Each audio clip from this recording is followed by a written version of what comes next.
হ্যাঁ, আসো। আদনান দরজা ঠেলে ভেতরে ঢুকলো। আহিয়া ভেবেছিল হয়তো চাচি আমা এসেছে, কিন্তু আদনানকে দেখে একরকম শক্ত হয়ে বসে রইল। মুখে এক ধরনের অপ্রস্তুত ভাব ফুটে উঠল। আদনান সেদিকে একবার তাকিয়ে থাকে। হাতে থাকা শপিংটা ব্যাগটা টেবিলে রেখে বিছানার এক কোণে বসলো।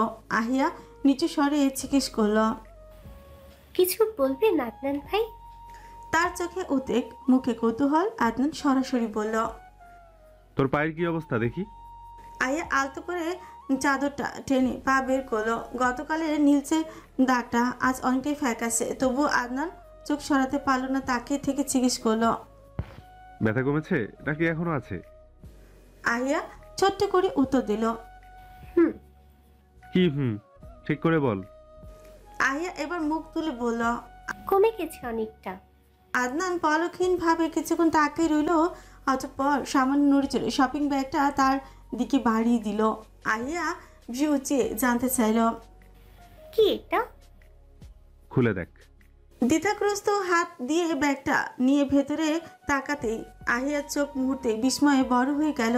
নিউ ব্র্যান্ড আইফোন, সাথে অনেকগুলো চকলেট। তার চোখ যেন হঠাৎই আলোয় ঝলমল করে উঠল। নতুন ফোন? তোর ফোনটা তো গতকাল পরে ভেঙে গিয়েছিল, তাই নিয়ে এলাম। আর চকলেট পছন্দ করিস তাই। আহিয়ার ছোটে ধীরে ধীরে একটা চড়া হাসি ফুটে উঠল। প্যাকেট খুলতে খুলতে বলল, থ্যাংক ইউ আদনান ভাই। আহিয়া বলতে দেরি হলো, কিন্তু তার হাত থেকে প্যাকেটটা ছো মেরে নিতে আদনানের দেরি হলো না। আহিয়া হঠাৎ বুঝতে পারলো না কি হলো এটা। মুখের রং উবে গেল, হতভম্ব হয়ে জিজ্ঞেস করলো, কি হয়েছে আদনান ভাই? আদনানের চিবুক শক্ত হয়ে গেল, কটমট করে বলল, আমি কি রাস্তাঘাটের অচেনা কেউ? কথায় কথায় ধন্যবাদ দিতে হবে কেন তোর? যাহ, তোকে আর কখনো কিছু দিবই না। আহিয়া অবাক দৃষ্টিতে তাকিয়ে রইল, মিনমিন করে বলল, শুধু ধন্যবাদই তো দিয়েছি, এতে রাগ করার কি আছে? আদনান আরো ক্ষুদ্র স্বরে বলল, দিবি কেন? আমি বলেছি দিতে? I hate this word. তোর মুখ থেকে এই শব্দটা শুনলে আমার গা জ্বলে যায়। কতবার বলেছি আমাকে ধন্যবাদ দিবি না? আহিয়া মাথা নিচু করে ফিসফিস করে বলল, সরি, আর বলবো না, এবার তো দিন। কিছুক্ষণ চুপচাপ রইল আদনান। তার মুখের রাগের রেখা ধীরে ধীরে নরম হয়ে আসলো। অবশেষে প্যাকেটটা আলতো করে আবারও আহিয়ার হাতে ধরিয়ে দিল। অতঃপর কিছু না বলে রুম থেকে বেরিয়ে গেল। দরজা বন্ধ হবার পর আহিয়া অবাক হয়ে কিছুক্ষণ প্যাকেটের দিকে তাকিয়ে রইল। ধন্যবাদ দিলেও যে কেউ এত পরিমাণ রেগে যেতে পারে সেটা আদনানকে না দেখলে বোঝাই যেত না। তার এমন কাণ্ড দেখে আহিয়া হালকা শব্দ করে হেসে ফেলল। দরজার ওপাশে দাঁড়িয়ে থাকা আদনান সেই হাসির শব্দ স্পষ্ট শুনতে পেল। এবার তার নিজের ঠোঁটে অজান্তে এক ক্ষীণ হাসি রেখা ফুটে উঠল। দীর্ঘ ৮ থেকে ৯ ঘন্টার পথ পাড়ি দিয়ে আহাত রাজারা যখন নাফাকুম পৌঁছালো, ততক্ষণে দিনের আলো প্রায় শেষ। পশ্চিমের সবুজ পাহাড়ের সারিগুলো আড়ালে সূর্য ডুবে গেছে। নাফাকুমের মতো জায়গা সাধারণ রাত কাটানোর অনুমতি মেলে না। জায়গাটা বন্য, দুর্গম, আর এখানকার রাতের নিস্তব্ধতা ভীতিকর। কিন্তু আহাত রাজা আগেই সব ঠিক করে রেখেছে। স্থানীয় এক পাহাড়ি গাইডের মাধ্যমে বিশেষ অনুমতি নিয়ে রেখেছে তারা। তুহিন আর রিয়াদ আহাদের হৃদয় ঝর্ণার পাশে উঁচু একটা ডিবিতে জায়গা ঠিক করে। জায়গাটা ছোট কিন্তু নিরাপদ। ডিবির নিচ দিয়ে ছোট্ট একটা ঝিরি বয়ে গেছে, সেখানে ঝর্ণার পানি এসে পড়েছে অবিরাম শব্দে। সবাই মিলে মিশে ব্যাগ থেকে ক্যাম্পিংয়ের সরঞ্জাম নামাতে লাগলো। ছোট ছোট দুইটা তাঁবু খাটিয়ে নিল ঢিবির মাঝখানটায়, তবে দুই তাঁবুর মাঝখানে বেশ খানিকটা দূরত্ব রেখেছে। আহাত রাজার ছোট্ট একটা হ্যাজাক লাইট জ্বালিয়ে দিল তাঁবুর পাশে। রিয়াদ কিছু কাঠ একত্র করে আগুন জ্বালিয়ে দিল, আর তাতেই অন্ধকার ভেদ করে চারপাশে এক চিলতে উষ্ণ আলো ফিরে এলো। সব গুজগাছ শেষে সবাই ক্লান্ত হয়ে বসে পড়ল। রিধি ট্রেকিংয়ে আনা ইনস্ট্যান্ট নুডলস আর গরম কফির মগ এনে সবার হাতে ধরিয়ে দিল। আহাত রিধির হাত টেনে নিজের পাশে বসালো। রিধি একটু ইতস্তত করছিল তার পাশে বসতে তুহিন আর রিয়াদকে দেখে, তবুও আহাদের চোখের ইশারায় সে আপত্তি জানাতে পারল না। ধীরে ধীরে বসে পড়ল তার পাশে, মুগ্ধ চোখে চারপাশটা দেখতে লাগলো। আহাত কফির কাপ থেকে চুমুক তুলে কিঞ্চিত কপাল গুছিয়ে তাকালো তার প্রেয়সী দিকে। মৃদু স্বরে জিজ্ঞেস করলো, কি হয়েছে? কি দেখছো? কোনো প্রবলেম? রিধি হতচকিত হয়ে তাকালো, হালকা হেসে বলল। দেখছি জায়গাটা সত্যি সুন্দর। তুহিন হাসলো, আগুনের কুণ্ডলিতে কাঠের টুকরো ছুঁড়ে দিয়ে বলল। দিনের বেলা দেখলে আরো প্রেমে পড়বেন ভাবি, সকাল হলেই বুঝবেন আসল নাকাফুম কাকে বলে। আপনারা এর আগেও এসেছিলেন এখানে? কৌতূহল নিয়ে প্রশ্ন করল বৃথি। তুহিন এবার নড়ে চড়ে সোজা হয়ে বসলো, যেন গল্প করার জন্য প্রস্তুত। গলা পরিষ্কার করে বলল। হ্যাঁ, কলেজে পড়ার সময় এসেছিলাম একবার। আহাতও ছিল সাথে। অনেক পুরনো ঘটনা, কিন্তু এখানকার সৌন্দর্য একটুও বদলায়নি। একটু থেমে সে আবারও বলল। তখন একটা মজার ঘটনাও ঘটেছিল। কি ঘটেছিল? বৃদ্ধি আগ্রহ নিয়ে তাকালো। তুহিন একটু নাটকীয় ভঙ্গিতে বলতে শুরু করলো।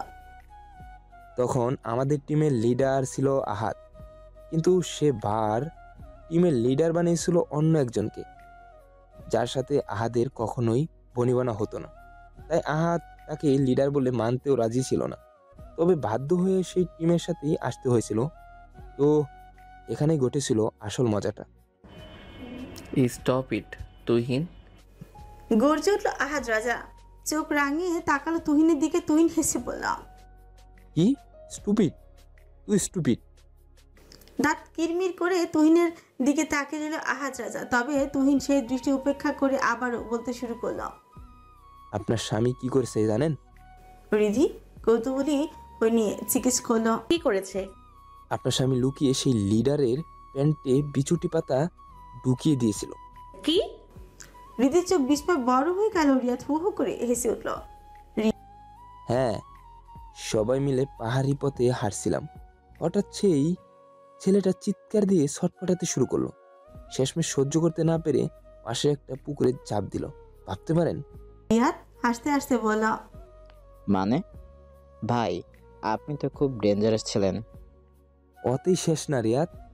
পরের দিন সে ছেলেটার কফিতে জামলা গুটা মিশিয়ে দিল, আর যখন বেচারা ওয়াশরুমে দৌড়াদৌড়ি শুরু করলো, রাজা সাহেব বাইরে থেকে দরজা বন্ধ করে নিচ দিয়ে পটকা ছুঁড়ে মারল।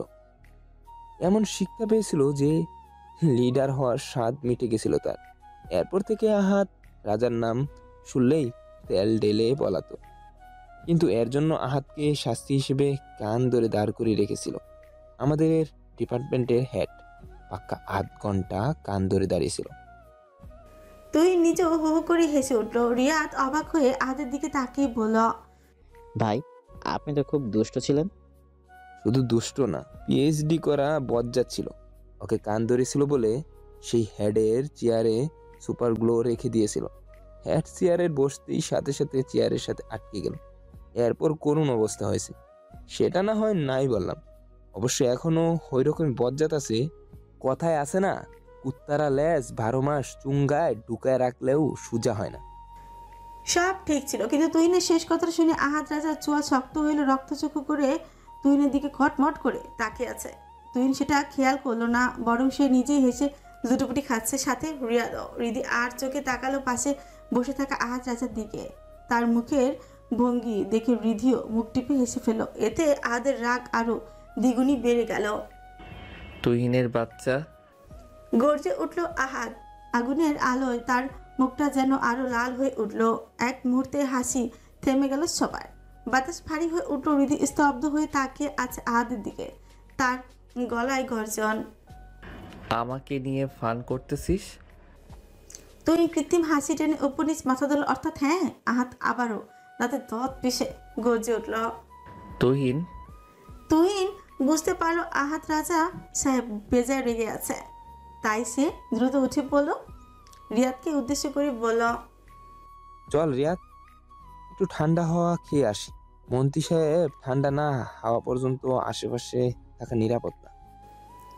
রিয়াদ হেসে তার সঙ্গে বেরিয়ে গেল। তারা একটা টর্চ জ্বালিয়ে সামনের দিকে এগিয়ে গেল। আহাদ রাজার নির্দেশ অনুযায়ী তাদের বোট চালকরাও তাদের বোট নিয়ে অপেক্ষা করছিল। তুহিন আর রিয়াদ সেই দিকেই গেল। আহাদ রাজা তখনও রাগে ফুঁসছে। রীতিতা তাকে সান্ত্বনা দেওয়ার জন্য একটু নড়ে চড়ে তার পাশে গিয়ে বসলো ঘেঁষে। দু হাতে তার বাহু জড়িয়ে আলতো করে মাথাটা রাখলো তার কাঁধে। আহাদ আর চোখে তাকালো সেদিকে। এক পলকে তার রাগ ঠান্ডা বরফের ন্যায় হয়ে গেল। সেও হাত বাড়িয়ে পেছন থেকে জড়িয়ে নিল তার প্রেয়সীকে। রাত বাড়লো, চারিদিকে ঘন অন্ধকার। ঝিঝি পোকার ডাক, বুনো পাখির আর্তনাদ আর ঝর্ণা জলপ্রপাতের একটানা গর্জন ছাড়া আর কোনো শব্দই নেই। ঢিবির আশেপাশের ঘন জঙ্গলে মাঝে মাঝে জোনাক পোকারা দল জলজল করে উঠছিল, যেন কোনো গোপন ভাষার সংকেত। কিছুক্ষণের মধ্যেই ঘন মেঘের আড়াল থেকে একটি পূর্ণ চাঁদ উকি দিল। চাঁদের আলো যখন চারিপাশে ছড়িয়ে পড়ল, ঠিক তখনই দৃশ্যপটটা সম্পূর্ণ পাল্টে গেল। আলো আধারি ঝর্ণার জলপ্রাতের সাদা মুক্তোর মতো জলকণাগুলো বাতাসের আর্দ্রতায় চিকচিক করছে। মাথা তুলে আকাশের দিকে তাকাতেই হৃদি স্তব্ধ হয়ে গেল। সেখানে অসংখ্য তারার মেলা। শহুরে আলোয় অভ্যস্ত চোখে এত তারার সমাহারের আগে কখনো দেখেনি হৃদি। আহাত রাজার কাঁধে মাথা রেখে বিস্ময়কর দৃষ্টিতে তাকিয়ে রইল অসীম আকাশে। মনে হচ্ছিল যেন কেউ কালো মখমলের কাপড়ে হিরে গুঁড়ো ছড়িয়ে দিয়েছে। নিজের প্রেয়সী সেই মায়াবী দৃষ্টির দিকে অপলক পলকহীন তাকিয়ে রইল আহাত রাজা। তার মনে হলো এই পৃথিবীতে এর চেয়ে সুন্দর আর কিছু হতেই পারে না।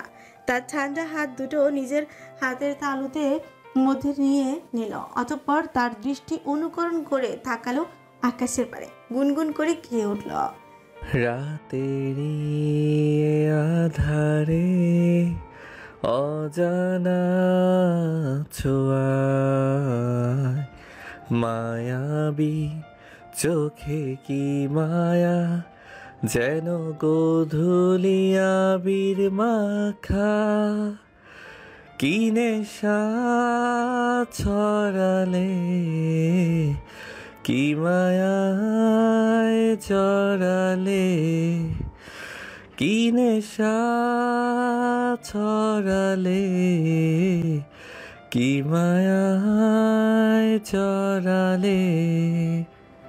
মৃদু হাওয়ায় আহাত রাজার চুলগুলো উঠছে। হৃদি তা গভীর মনোযোগ দিয়ে তাকিয়ে আছে সেই মানুষটার দিকে। প্রথমবার আহাত রাজার এই অবাক কণ্ঠে গান শোনার সৌভাগ্য হলো হৃদির। নিজের প্রেয়সীকে পলকহীন দৃষ্টিতে তাকিয়ে তাকে দেখে হালকা হেসে আহাত রাজা জিজ্ঞেস করলো, কি দেখছো এভাবে? আপনাকে আমার লজ্জা করে না বুঝি? হালকা হাসলো হৃদি, বলল, আপনি এত সুন্দর গান গাইতে পারেন জানা ছিল না। এখনো অনেক কিছুই তোমার অজানা জানো। আহাদ রাজাকে জানতে হলে আরো কাছাকাছি আসতে হবে। হৃদি তার কণ্ঠের গভীর সুরে লুকানো ইঙ্গিতটা বুঝতে পারলো। হালকা লজ্জা চোখ নামিয়ে অন্যদিকে তাকালো। ঠিক তখনই তার চোখ পড়লো ঢিবি কিনারা ঘেঁষে থাকা একটা সরু পথের দিকে, যেখানে অসংখ্য জোনাকি আলো ঝলমল করছে। হৃদি উৎসাহ ভরে বলল, চলুন না ওই দিকটা যাই। আহাত রাজা ঘুরে তাকালো সেদিকে, কিছুটা বিচলিত হয়ে বলে উঠল, মাথা খারাপ দেখে তো মনে হচ্ছে কোন ভূতের গুহা।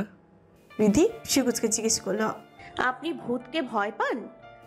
সে নিজের দুর্বলতা লুকিয়ে ছোটে আত্মবিশ্বাসী হাসি টেনে বলল, আহাদ রাজা পাবে ভূতের ভয়? তাহলে যেতে চাইছেন না কেন? তোমার কথা ভেবে যেতে চাইছি না। সেখানে গেলে যদি ভূত আমার সুন্দরী বউটাকে নিয়ে যায়, তখন তো আমি এতিম হয়ে যাব। বউ না থাকলে কেউ এতিম হয় না। আর আমার আব্বু বলছে ভূত ট্রুত বলতে কিছু হয় না। হ্যাঁ, জিন আছে, তাদের মধ্যে ভালো জিন খারাপ জিন হয়। খারাপ জিনেরা মানুষদের ভয় দেখায়, ক্ষতি করার চেষ্টা করে, তাই মানুষ খারাপ জিনটাকে ভূত বলে সম্বোধন করে। ওই সম্বোধন যেহেতু করে, তার মানে ওইটাই ভূত? তার মানে আপনি যাবেন না? না। এই সোজা সাপটা না এর উত্তরে হৃদির মুখ কালোই হয়ে গেল। কয়েক সেকেন্ড তাকে ঠোঁট ফুলিয়ে উঠে গট গট করে তাঁবুর ভিতরে ঢুকে গেল। হাত স্পষ্ট বুঝতে পারে তার প্রেয়সীর অভিমান, তবুও সেদিকে তাকিয়ে পিড়পিড় করে বলল, তোমার অভিমানের থেকে আমার জান বাঁচানো ফরজ জানো। আমি মরে গেলে তোমায় এত ভালো কে বাসবে? একটা ভারী নিঃশ্বাস ছাড়লো। এমন সময় শুকনো পাতার মর্মর শব্দ ভেসে এলো। প্রথমে গ্রাহ্য করলো না আহাত, কিন্তু কয়েক সেকেন্ডের মাধ্যমে স্পষ্ট শব্দটা হতে লাগলো। নিয়মিত ভারী ধীরে ধীরে কাছে আসা। কপালে গভীর ভাঁজ পড়লো তার। সামান্য ঘাড় বাঁকিয়ে ঘুরে তাকাতে তার বুকের ভেতরে থক করে উঠল লম্বা একটা ছায়ামূর্তি। আর সবচেয়ে ভয়ঙ্কর, তার দুটো মাথা, সে তড়া করে দাঁড়িয়ে পড়ল।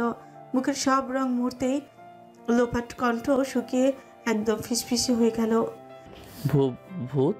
সাদা চাদরের মতো পোশাক পরা দুটো মাথাওয়ালা ভূতটা এগিয়ে আসছে তার গলার সাথে। সেই অস্বাভাবিক স্বর শুনে রিধিতা তাঁবুর পর্দা সরিয়ে বেরিয়ে এলো। কিছু বলতেই যাবে এমন সময় তার চোখে ধরা পড়ল সেই অদ্ভুত ছায়াটা। দুটো মাথা, দুটোই সমান লম্বা, সাদা চাদরে মোড়া, যেন অদ্ভুত এক অবয়ব। হৃদির গলা শুকিয়ে গেল, নিজেকে সামলানোর চেষ্টা করলো, কিন্তু সামনের দৃশ্য তার সারা শরীর কেঁপে উঠল। সে যতই বলুক ভূত কিচ্ছু নেই, কিন্তু ভেতরে ভেতরে সেও ভয় পায়। তাছাড়া এখন এই দ্বিমুখা সাদা ভূতটা তার দিকে এগিয়ে আসছে। সে তোতলাতে তোতলাতে ছেঁচে উঠল, ভূত ভূত! হাত এক ঝটকায় আগুনের জ্বলন্ত পোড়া একটা কাঠ তুলে নিল। হৃদিকে নিজের দিকে টেনে এক হাতে জড়িয়ে নিল, যেন নিজের প্রেয়সীকে রক্ষার চেষ্টা। জ্বলন্ত পোড়া কাঠটা সামনে বাড়িয়ে বলে উঠল, খবরদার আমার বউয়ের দিকে নজর দিবি না, তাহলে কিন্তু থাপড়াইয়া চেহারার নকশা পাল্টে দিব। কিন্তু সেই সাদা কাপড়ে মোড়ানো মাথা দুটো আরেকটু এগিয়ে এলো। সে ভোরকে হৃদিকে টেনে নিয়ে নিজের এক ধাপ পিছিয়ে গেল নিচে। হৃদি তার বুকে লেগে আছে। হাত পোড়া কাঠ কাঠ ছুঁড়ে মেরে মন্ত্রোচ্চারণের মতো ফিরফির করে বলে উঠল, ইচিং বিচিং চিচিং চা, ভূত তুই সরে যা, ইকড়ি মিকড়ি চামচিকড়ি, নইলে তোরে দেব খামচি, খেতে না চাইলে আহাদ রাজার মার, লেজ গুটিয়ে যা পগার পার। হৃদি চোখ গোল গোল করে তাকে অবাক দৃষ্টিতে তাকিয়ে এলো আহাত রাজার দিকে। এটা কি ছিল? কবিতা না ভূত তাড়ানোর মন্ত্র? হৃদি হাসবে না কাঁদবে বুঝতে পারলো না। অবিশ্বাসে তাকে আছে তার দিকে। যে আহাত রাজা ভয় সবাই কাঁপে, সেই আহাত রাজা কিনা ভূতকে ভয় পায়? আহাদের এমন মন্ত্র শুনে সাদা চাদরের নিচে থাকা তুহিন আর রিয়া তবদা খেল। একে অপরের দিকে তাকিয়ে মূর্তি হু হু করে অট্টহাসিতে ফেটে পড়ল। এক একজন হেসে লুটুপুটি খাচ্ছে। চাদর সরে যেতে চাঁদের আর আগুনের ম্লান আলোয় তাদের মুখ ভেসে উঠল। হৃদি স্তব্ধ হয়ে তাকিয়ে রইল, বিস্মিত কঞ্চে বলে উঠল, তুহিন ভাইয়া, রিয়াদ ভাইয়া। অতঃপর নিজের বুকে নিজে থুথু দিয়ে বলল, ভয় পাইয়ে দিয়েছিলেন তো। তুহিন আর রিয়াদ হাসতে হাসতে প্রায় নুইয়েই পড়ল, কিন্তু আহাদের দিকে চোখ পড়তে দুজনের হাসি উবে গেল। আহাদের চোখ তখন লাল, মনে হচ্ছে চোখের ভেতর থেকে আগুনই বের হচ্ছে। কপালে শিরা ফুলে উঠেছে, চোয়াল শক্ত করে তাতে ধচ পিষে গড়ছে উঠল। তুহিনের বাচ্চা। তুহিন একটা কৃত্রিম হাসি টেনে আনলো মুখে। মজা করতে গিয়ে ভুলে গিয়েছিল সে কার সাথে মজা করছে। আহাত তার দিকে তেড়ে আসতে সে ছুটে দিল দৌড়, সাথে রিয়াদও। আহাত পিছু নিল দুজনের, কিন্তু কিছুটা গিয়ে পেছনে ফিরে তাকালো। সেখানে রিধি একা দাঁড়িয়ে আছে, হালকা কাঁপছে। আহাত শরীর গরম, রাগ এখনো মাথা থেকে নামেনি, কিন্তু তার প্রেয়সীকে একা ফেলে যাওয়া তার পক্ষে অসম্ভব। তাই সে আবারও ফিরে এলো। রিধিকে এক হাতে নিজের বক্ষস্থল টেনে নিল, আলতো করে বুকের সাথে জড়িয়ে রাখলো, কিন্তু মনে মনে স্থির করলো এই দুইটার একটা সাহায্য করতেই হবে। ভোরের আলো ফুটতেই নাফাখুম ঝর্ণার ঝলমলে অপরূপ সৌন্দর্যে ফুটে উঠল। ঝর্ণার গর্জন আর পাহাড়ি জঙ্গলের ঠান্ডা বাতাস মিশে এক অদ্ভুত রহস্যময় নীরবতা তৈরি করেছে, যেন প্রকৃতি তাকে ঘিরে রাখার জন্য এক নরম চাদর বিছিয়ে দিয়েছে। এমন সময় পাখিদের কিচিরমিচির আর কাঠ কাটা ঠক ঠক শব্দে হৃদিতার ঘুম ভাঙলো। সারা রাত জঙ্গল ভীতি আর টুকটাক শব্দে তার বুক ধরফর করেছে। শেষ রাতের দিকে গিয়ে একটু চোখ লেগেছে। ঘুম ভাঙতে সে ধীরে ধীরে উঠে বসলো। চোখ কচলাতে কচলাতে প্রথমে লক্ষ্য করলো আহাত রাজা ফাঁসেনি। বুকের ভেতরে হালকা কাপড়ি ছড়িয়ে গেল। দ্রুত তাঁবুর পর্দা সরিয়ে বাইরে বেরিয়ে এলো। সূর্যের কোমল তাপ গায়ে লাগতে কেমন উষ্ণতা অনুভব করলো সে। চারিদিকে চোখ বুলিয়ে অপলক দৃষ্টিতে দেখতে লাগলো সবুজে ঘেরা পাহাড়, ঝর্ণার পানি, রোদের আলো, সব মিলিয়ে এই অপূর্ব দৃশ্য যেন স্বপ্নের মতো লাগছিল। ঠিক তখনই তার চোখ আটকে গেল ডান দিকে ঢিবির কোনায়। সেখানে আহাত রাজা কোরেলের সাহায্যে কাঠ ফালি করছে। তার গায়ে কালো ম্যাগি হাতার টি শার্ট, যার কারণে তার বাহু টান টান পেশি পুরো উন্মুক্ত। সকালের হালকা রোদে তার কপালের ঘাম চিকচিক করে উঠেছে। কাঠ তোলার সঙ্গে সঙ্গে তার বুক উঠানামা করছে। প্রতিটি নড়াচড়ায় শরীরের পেশিবহুল আরো স্পষ্ট হয়ে উঠেছে। রিধি একদম স্তব্ধ হয়ে দাঁড়িয়ে রইল, পলকহীন দৃষ্টিতে তাকিয়ে আছে কেমন যেন আনমনে। হঠাৎ আহাদের নজর পড়তে সে থেমে হৃদির দিকে তাকালো। ক্লান্ত হাঁপানো শব্দ দূর থেকেও শোনা যাচ্ছে। হৃদি ঘোর ভাঙলো। সে অপ্রস্তুতভাবে চোখ নামিয়ে নিল, কিন্তু ততক্ষণে আহাত 2 আঙুল দিয়ে ইশারা করে তাকে কাছে রাখছে। হৃদি ছোট ছোট পা ফেলে এগিয়ে এলো আহাদের ঠিক মুখোমুখি। দাঁড়াতেই তার গায়ের ঘাম, গন্ধ আর তীব্র নিঃশ্বাসের শব্দ পরিষ্কার শোনা গেল। আহাত তার প্রেয়সীর ওড়না এক কোণে ধরে নিজের কপালে ঘাম মুছতে লাগলো। হৃদি নীরব বিস্ময়ে তাকিয়ে রইল। আহাত ফ্রিকুচকে নাক ঘষে বলল, কোথায় নিজের স্বামীর একটু সেবা যত্ন করবে, ঘামটাম মুছে দেবে, তা না করে ফেল ফেল তাকিয়ে আছো। আবার কি রূপ বেড়েছে, নাকি অন্য কোনো চিন্তা ভাবনা আছে মিসেস মীর?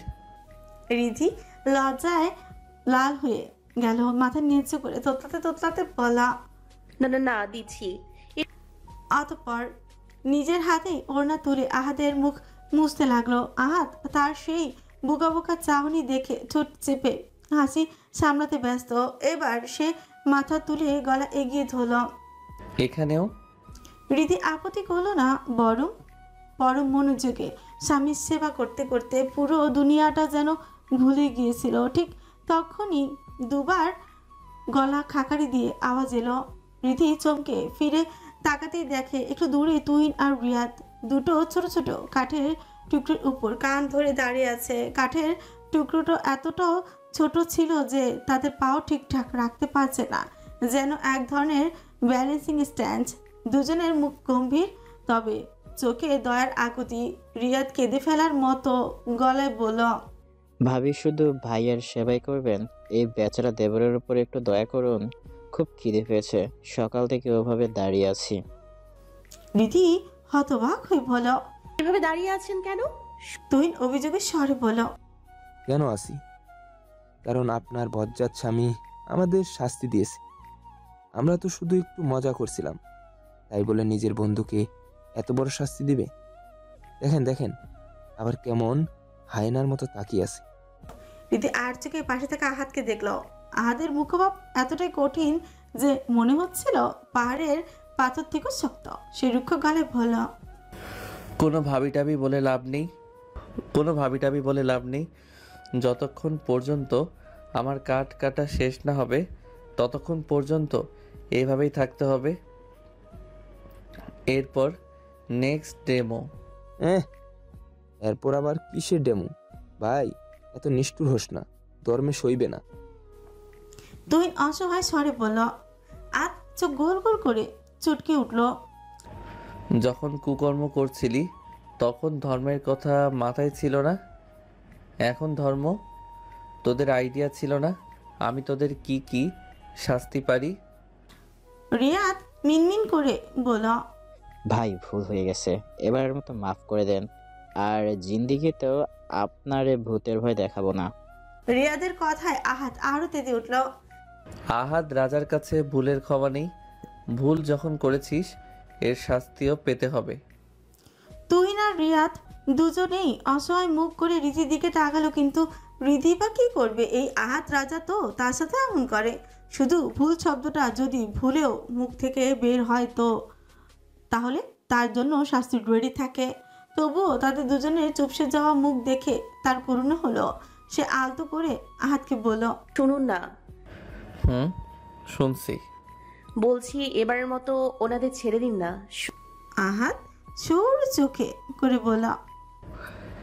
আমি কি ওদের ধরে রেখেছি? রীতির মুখে আনন্দে উজ্জ্বল হয়ে উঠল, বলল, সত্যি? তাহলে ওনাদের নামতে বলি। আহাদ কটমট করে তাকলো তার দিকে, ঝাঁঝালো গলায় বলল, একদম না, শাস্তি খতম হয়নি এখনো। আহাদ রাজা সেই কথা রীতি সহ তিনজনের মুখই পুরো বেলুনের মতন চুপসেই গেল। আহাদ আবার রীতির ওড়না দিয়ে মুখ মুছতে মুছতে বলল, চলো। কোথায়? আমি যেখানে নিয়ে যাব সেখানেই আপত্তি আছে? রীতি টানে ভাবে মাথা দুলিয়ে না জানালো। আহাদ এগিয়ে যেতেই সে তার পিছু নিল। দুজন পাহাড়ের বুক বেয়ে নামতে লাগলো ঝর্ণার দিকে। তুহিন আর রিয়াদ ঠায় কান ধরে দাঁড়িয়ে রইল। রিয়াদ গোমরা মুখে বলল, এই বয়সে এসে কিনা তাদের কান ধরতে হচ্ছে, আল্লাহ তুমি কই? তুহিন মুখ বাঁকিয়ে বলল, শুক্রিয়া কর, যে আমরা ঘন জঙ্গলে আছি। আমাদের এই বেহাল দশা দেখার কেউ নেই। তা না হলে নিশ্চিত মানসম্মান দক্ষিণা হাওয়ায় বার্জারের মাথায় উঠত। পাহাড়ি মনোমুগ্ধকর সেই পরিবেশের মাঝে আহাদ রাজা কায়দা করে লোহার শিকের উপর চান চান করে মাংস বসিয়ে বারবিকিউ করছে। আলো ছায়া তার মনোযোগী মুখটা আরো কঠোর লাগছে। এক হাতে ধরে রাখা হাত পাখার মতো পাতাটা দিয়ে আগুনের ধোঁয়া সরিয়ে দিচ্ছে, মাঝে মাঝে কাঠ উল্টে দিচ্ছে। মাংসের উপরে চর্বি গলে চুপচুপ করে আগুনে পড়ছে আর সিজলিং শব্দ করছে চটচট করে। পাশেই রীতি সবুজ ঘাসের উপর নরম চাদর বিছিয়ে খাবার সাজাচ্ছে। তার কাজ করার ভঙ্গিমাটা খুব শান্ত, খুব কোমল। চুলগুলো কেমন এলোমেলো, কিন্তু তাতে একটা আলাদা সৌন্দর্য আছে। আহাদ রাজা চোরা চোখে সেদিকে তাকায় মাঝে মধ্যে। কিছুটা দূরে তুহিন আর রিয়াদ এখনো কান ধরে দাঁড়িয়ে আছে। প্রত্যেকটা সেকেন্ড যেন তাদের কাছে এক একটা যন্ত্রণা। বারবিকিউর পোড়া মাংসের গন্ধে তাদের পেট মোচড় দিচ্ছে, মুখে পানি চলে আসছে। কিন্তু আহাদ রাজার আদেশ ভেঙে তারা নড়তেও পারছে না। তুহিন নিচু স্বরে রিয়াদকে ফিসফিস করে বলল, আমার তো মনে হচ্ছে আজকে আমার আত্মা দেহ ত্যাগ করে দিবে। রিয়াদ মুখে আসা পানিটা গিলে নিয়ে বলল, মাংসের গন্ধে আমার চোখে পানি আসতেছে, পেটে চোচো করছে। আমাদের সামনে এত এত খাবার আর আমরা খেতে পারছি না। এটা বেঁচে থাকা যায় না ভাই। দুজনেই আবার কাতর চোখে তাকিয়ে আছে আহাদের দিকে। রীতি সব কিছু সাজানো শেষ করতে আহাদ রাজা বারবিকিউ হাতে নিয়ে চাদরের পাশে বসলো। মাংস এতটা লোভনীয় যে তাকালে জিভে পানি এসে যায়। রীতি এবার উনুনের কোমল কঞ্চে বলল, শুনুন না, তুহিন ভাইয়ারা তো না খেয়ে আছে, ওনাদেরও ডাকুন না এবার। আহাদ রাজার চোখে সেই মুহূর্তে খানিকটা শীতলতা দেখা গেল। তার প্রেয়সীর কণ্ঠের অনুরোধ সে খুব একটা অগ্রাহ্য করতে পারে না। সে ঠান্ডা মুখে তুহিন আর রিয়াদের দিকে চোখের ইশারা করলো।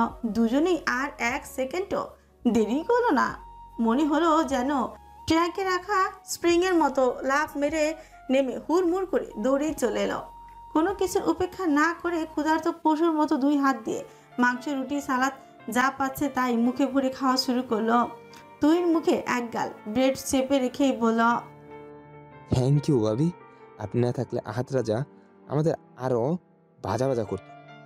রীতি হেসে ফেলল। তার হাসির সুরে হালকা স্নেহ মেশানো মজা ছিল।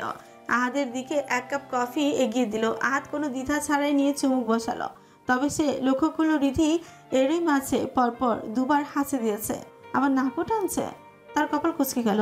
কফির কাপ রেখে উদ্বেগ নিয়ে এগিয়ে এলো, হাত বাড়িয়ে রীতির কপাল ছুঁয়ে দেখল। হ্যাঁ, সে যেটা আন্দাজ করেছে সেটাই হলো। রীতির শরীরে কিছুটা উষ্ণ।